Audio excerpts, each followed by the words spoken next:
Hi friends, అందరికీ నమస్కారం. Welcome to sunburn studios.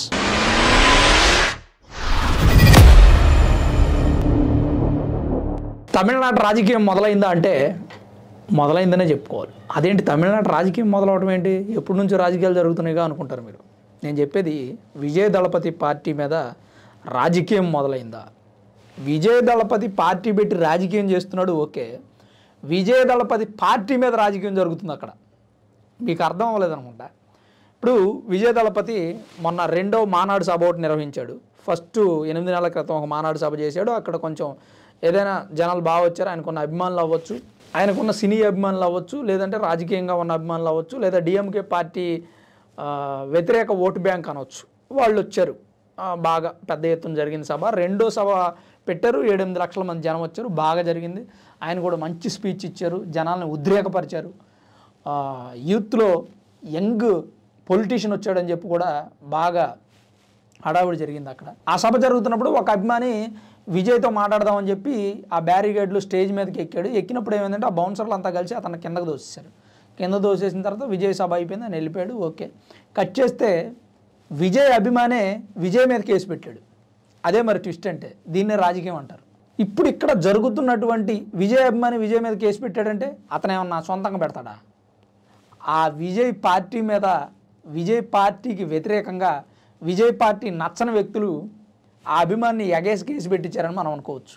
అందుకే రాజకీయం మొదలైందా తమిళనాడు అంటున్నా. ఇప్పుడు సినిమాల్లో ఇటువంటి సీన్లన్నీ మనం చూస్తుంటాం.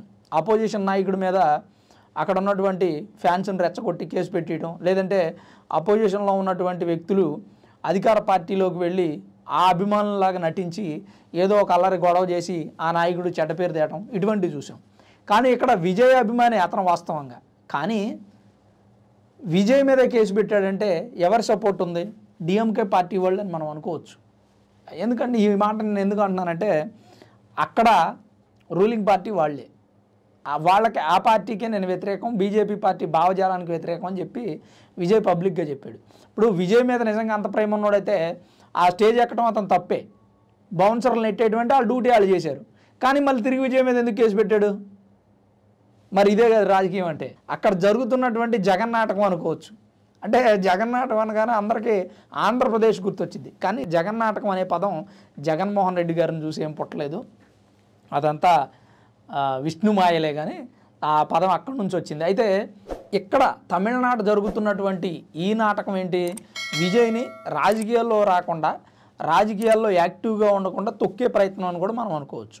అంటే మీరు అనొచ్చు, బ్రో మరి బీజేపీ పార్టీ భావజాలానికి వ్యతిరేకం అన్నాడు కదా, బీజేపీ పార్టీ వాళ్ళు చేసి ఉండొచ్చు. కంటే అక్కడ తమిళనాడులో బీజేపీ ఆటలు సాగవని మనం చెప్పుకోవచ్చు. వాళ్ళంతా వాళ్ళ చేతుల్లో పెట్టుకున్నారు తమిళనాడు రాజకీయాన్ని. డిఎంకే పార్టీ వాళ్ళు, స్టాలిన్ కానీ, ఉదయనిధి స్టాలిన్ కానీ, వాళ్ళు అక్కడ నడిపిస్తున్నటువంటి రాజకీయం వాళ్ళకి తెలియకుండా చీమ కూడా చిట్టుక్కుని అనదు అనే వార్తలు కూడా ఉన్నాయి. అక్కడ వేరే పార్టీ గెలవడం కూడా కొంచెం కష్టమైన పరిస్థితి ప్రస్తుతం.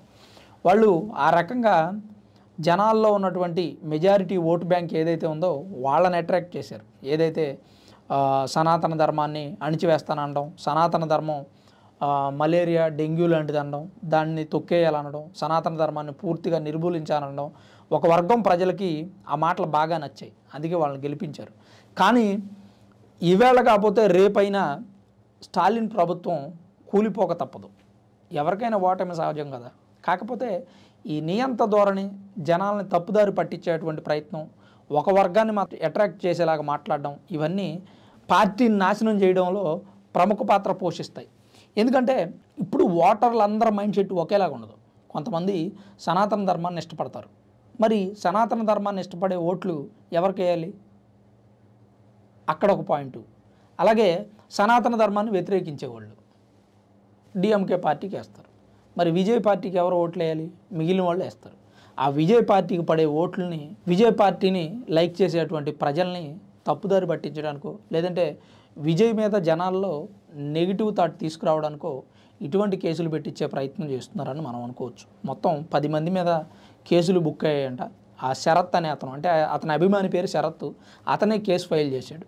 సో ఈ కేసు ఎంత దూరం వెళ్ళిద్దో అంటే పెద్ద కేసు అవ్వకపోవచ్చు, కానీ 100 కిలోమీటర్లు నడవడానికి కూడా మొదటి అడుగే కారణం.